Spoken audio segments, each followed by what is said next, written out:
Very little in our world invites us to rest. We rush here and there, we're pressed to make on-the-spot decisions. Rarely do we ever stop or listen or reflect or think. Hi, I'm Bill Wright. And just this morning I was sitting on the freeway and I thought how badly we all need a rest. Well, if you can identify, then join us, won't you, for the next few minutes in our study on the Mini Bible College of the most restful book in the Bible, the Psalms.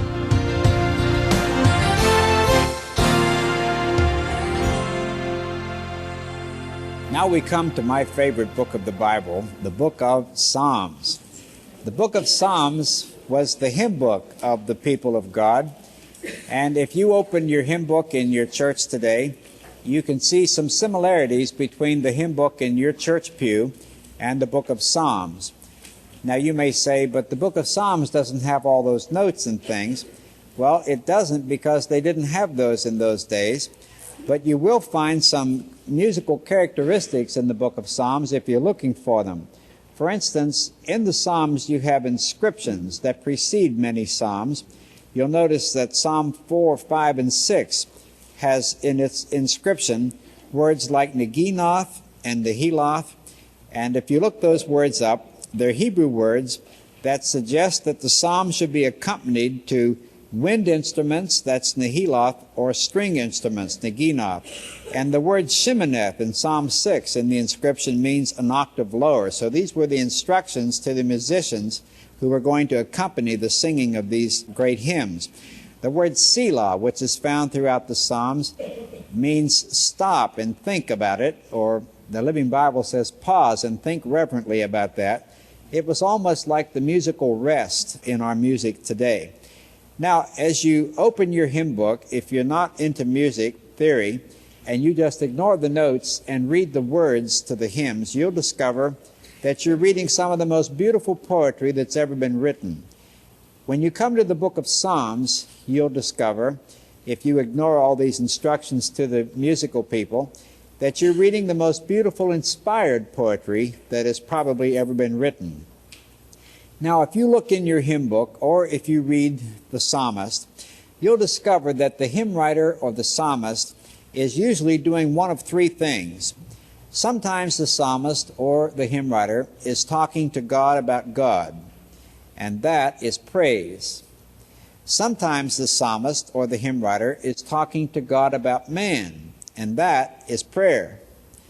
And sometimes, if you read the words to the hymn or the psalm, you'll discover that the psalmist or the hymn writer isn't talking to God at all. He's talking to man about God, and that's preaching.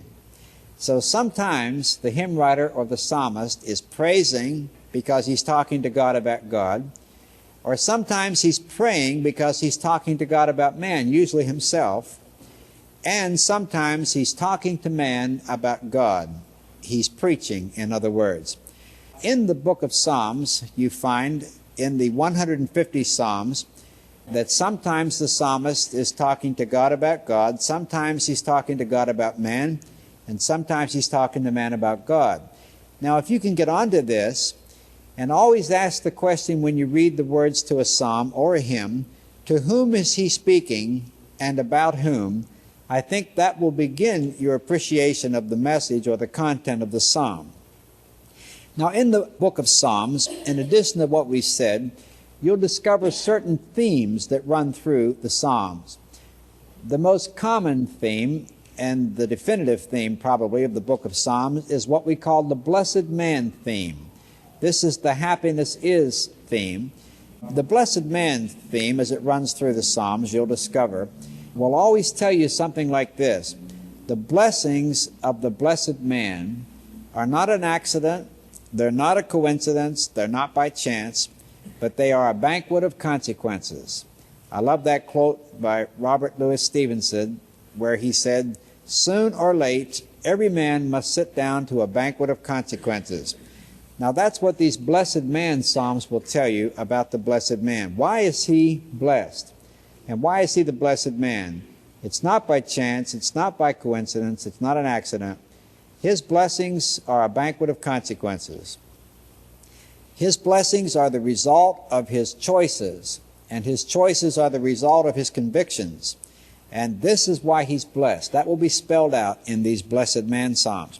Now, another theme that runs through the Psalms, and you can look for these as you read the Psalms, might be called the emotional or experiential theme.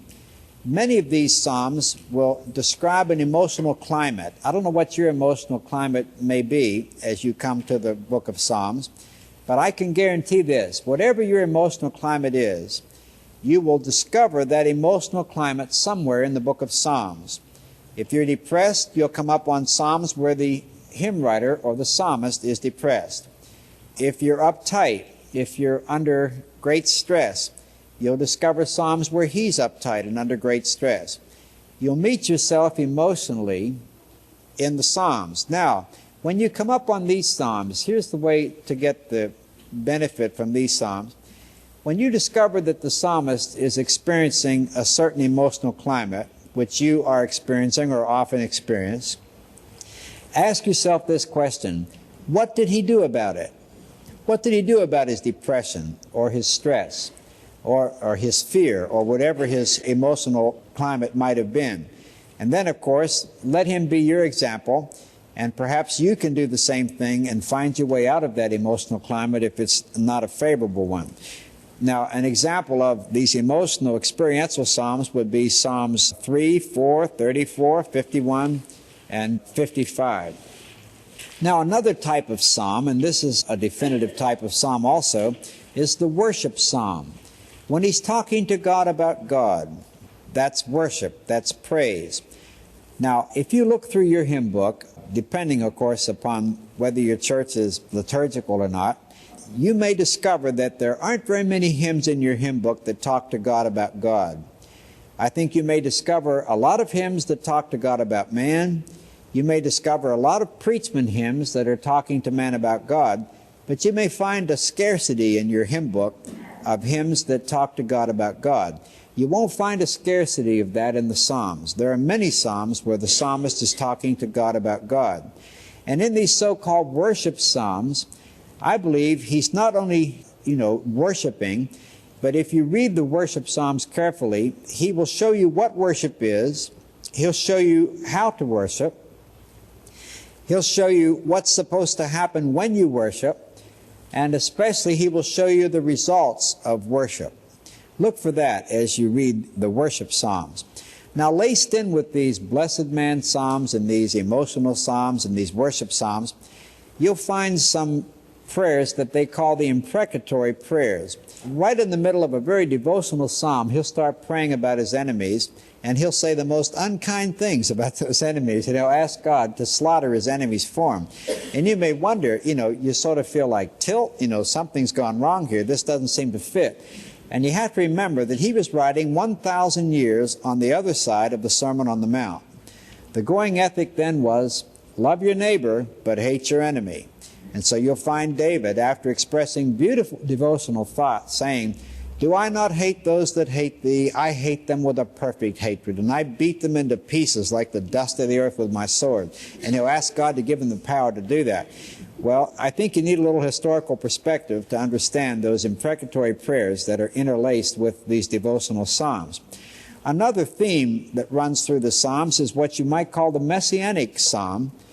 The psalmist, who is often David, will write prophetically. And some of the Psalms, especially 16 and 22 and 8 and 2, will give us prophetic Psalms about the Messiah. On the day of Pentecost, when Peter preached his great Pentecostal sermon, he said that David was a prophet. And he preached there on the day of Pentecost from Psalm 16, which predicted the resurrection of Jesus Christ. Not just the first advent of Jesus Christ, but specifically his resurrection. And some of these Psalms will show that David not only foretold, like the prophets did, but he foretold both the second and the first advent of Jesus. Now, remember we said when we were in the historical books that the historical setting for the Psalms will often come in 1st and 2nd Samuel and Chronicles, because about 73 of these Psalms were written by David, we feel. Many are anonymous that could have also been written by David. But since there's so much biographical material about David in 1st and 2nd Samuel, The books of 1st and 2nd Samuel will often give you an historical setting for Psalms, and sometimes that will be the key to the interpretation and the application of the psalm. Just as the book of Acts gives you the historical background for the letters of Paul, and just as the historical books gives you the setting for the prophets, 1st and 2nd Samuel especially will give you historical setting for the Psalms. It's important to realize that. Now, even before the Bible, the Old Testament Bible, was translated into Greek about 200 years before Jesus, they call that the Septuagint. The book of Psalms was divided up into 5 separate books.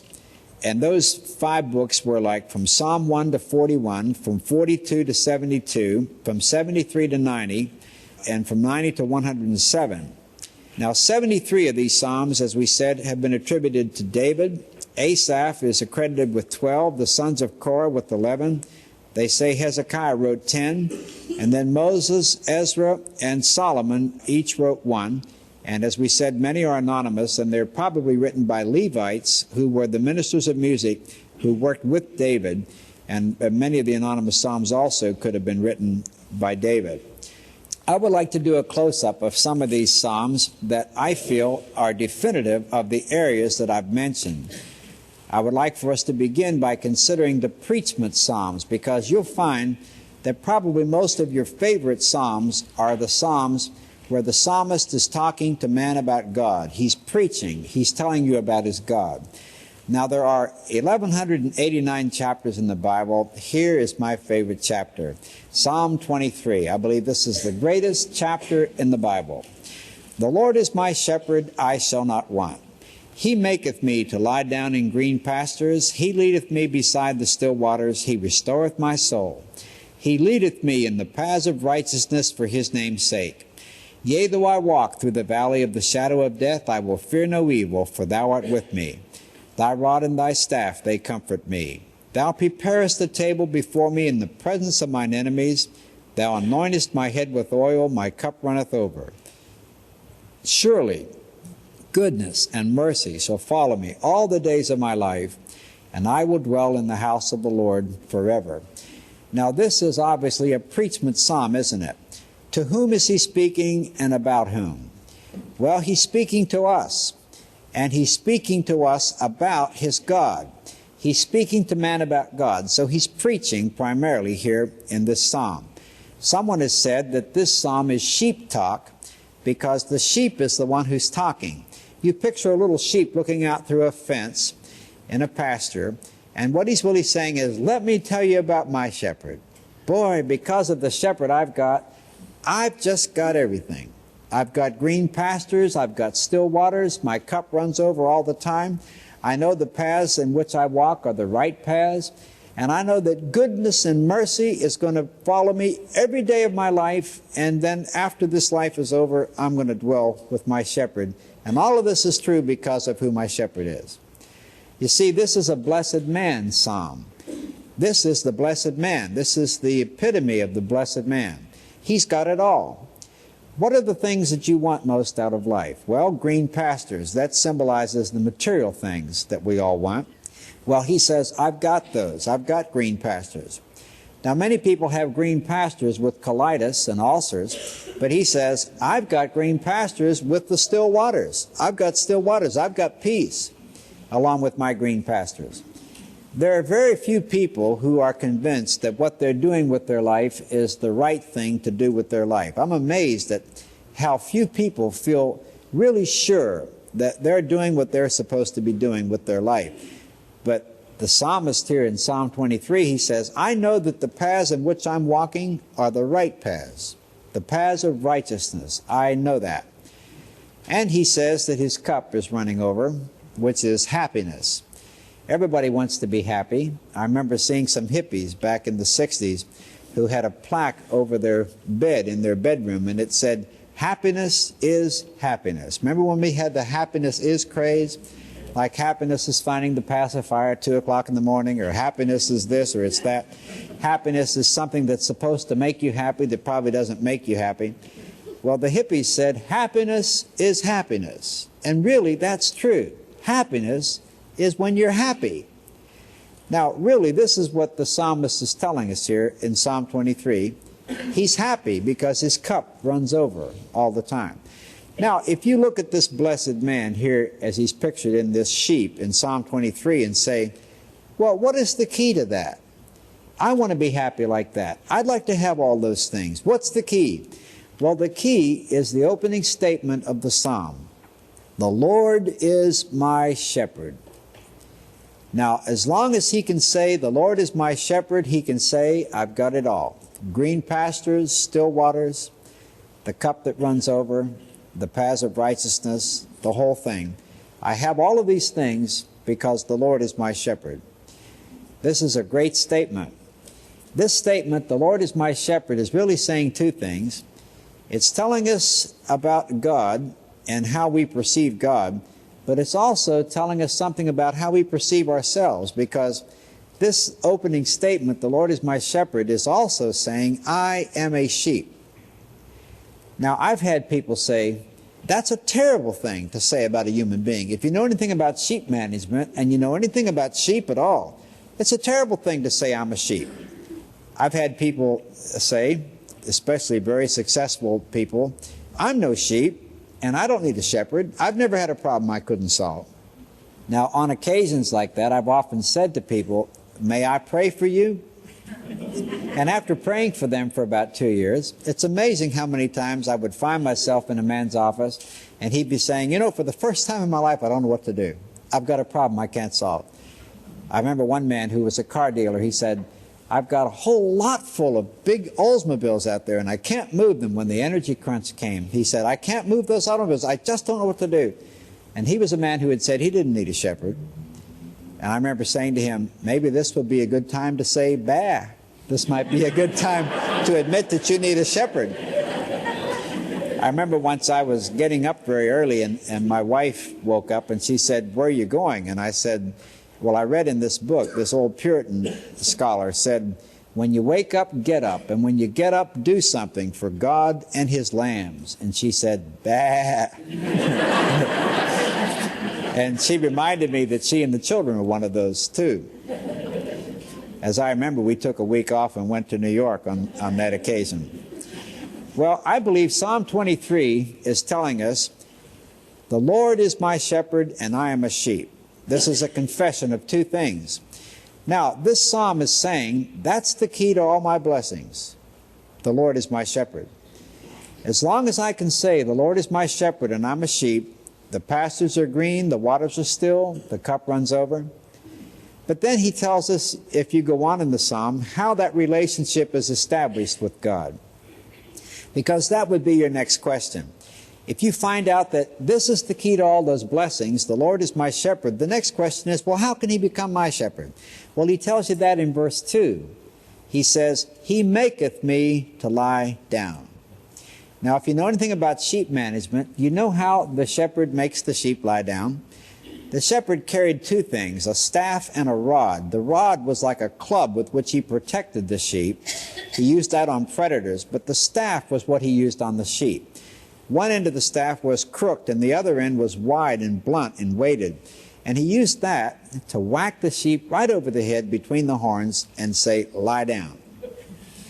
I once heard a story about a rookie in the police academy who was real good at hand-to-hand combat.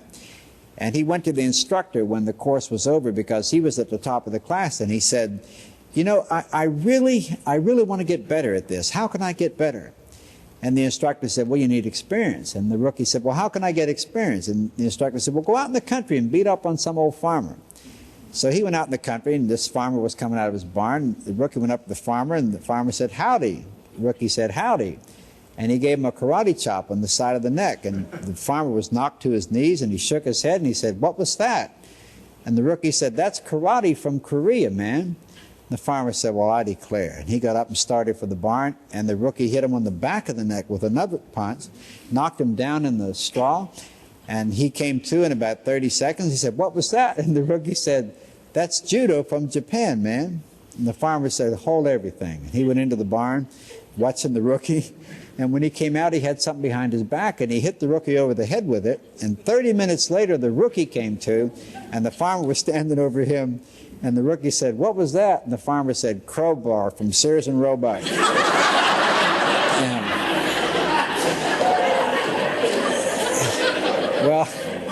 I believe in Psalm 23, verse 2, that's what's being described. If you know anything about sheep management, you see, in order for the Lord to become our shepherd, He has to make us lie down. And He usually does that by giving us problems we can't solve. That's the crowbar from Sears and Roebuck, right between the horns, right over the head. That's how He gets into most of our lives. This is how He makes us lie down. Now, the next thing He does, according to the testimony of the psalmist, is He restores my soul by leading me in the paths of righteousness for His name's sake. Now, what that's describing is this.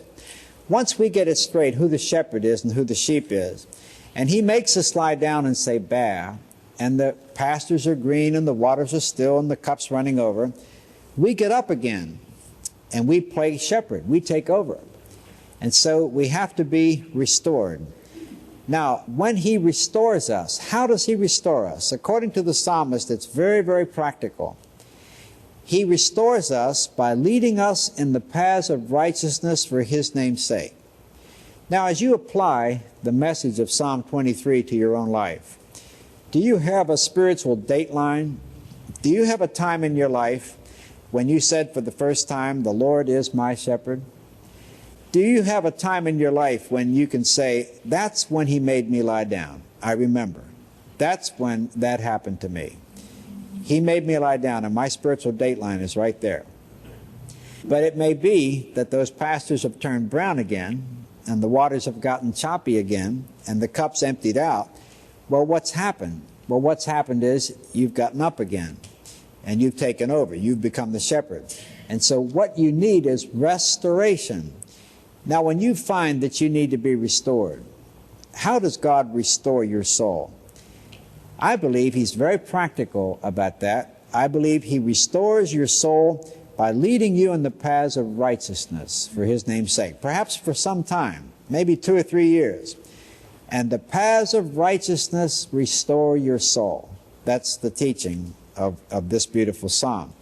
Now, there's so much more to this psalm. Many people feel that this psalm shows us an adequate philosophy of life because it says, here's the key to living. The Lord is my shepherd. He maketh me to lie down. That's the key to life. If you want to have the green pastures and still waters and the full cup, then that's the key to it. The Lord is my shepherd. You've got to learn to say that. Many people feel that this psalm gives us a philosophy also of death. A lot of people know how to live, but they don't know how to die. Well, many people feel that this psalm is showing us the Christian's philosophy of death because they say death is pictured this way. The shepherd comes into our life one last time, and since none of us would choose to die, He has to make us lie down in death so He can give us the eternal dimension. The Scripture will say consistently that reality is in eternity. That the eternal part of us is the important part of us because eternity is what is real. Now, suppose you were God and you knew that the green pastures that never turn brown and the still waters that never get turbulent and the full cup that never empties, all of those things are in the next dimension, and you want to give them to somebody in this dimension. How are you going to do it? Well, they probably won't choose to die, and so you're going to have to make them lie down in death so that you can give them these eternal realities that are permanent. Many people feel that Psalm 23 is picturing that. It's the philosophy of death. He maketh me to lie down so He can give me these eternal realities. Many feel also that this psalm gives us a philosophy for failure. A lot of people know how to live, and some even know how to die, but very few people know how to fail. Many people live with the fear of failure and absolutely cannot cope with failure when it comes. Well, I believe this psalm even shows us how to fail. Failure is merely a matter of coming to the shepherd and saying, I need to be restored. And so He takes the crook end of that staff and He restores us. And again, He restores us by leading us in the paths of righteousness that glorify Him, perhaps for some time. And those paths of righteousness restore our soul. There's so much more in this psalm, but we're just surveying the psalm. Once he has made us to lie down, there are some beautiful blessings that he gives us. Once he has made us lie down, now he can lead us. And when he begins to lead us, we can say that we have to fear nothing. We fear no evil because we know that he is with us. And we know that his rod, which means his ability to protect us, and his staff, which means his ability to lead us, they can be a great comfort to us. And in the midst of all our problems and trials, he can prepare a table for us. He can provide for us. The important thing probably about this psalm is the opening statement, "The Lord is my shepherd." I once heard about a family in Switzerland where they were devout, and they taught their little boy to memorize Psalm 23 this way, "The Lord is my shepherd." Every night when he went to bed, his mother taught him this, "The Lord is my shepherd." She emphasized that word "my" by teaching him to hold his little finger like this. Well, they were shepherds, and one day he was shepherding on the other side of the mountain when a big blizzard came up, and he was lost for 2 days, and when they found him, he was in a snowdrift, and his left hand was frozen to his right index finger like this. And that mother knew that that boy went to meet the true shepherd, saying, "The Lord is my shepherd." I wonder, as you look at Psalm 23, is it personal with you? Can you say, "The Lord is my shepherd"? You know, it's possible for any number of things to be your shepherd. It's possible for your family to be your shepherd, for your husband, for your wife, for your children. It's possible for the company to be your shepherd. The key to happiness, according to this blessed man's psalm, is to be able to say, "The Lord is my shepherd." As long as we can say that, as long as we can say that it's present tense and that it's personal, then we can say that we expect to have the blessings of the blessed man. Green pastures, still waters, and a cup that runs over. That's a good example of a blessed man's psalm.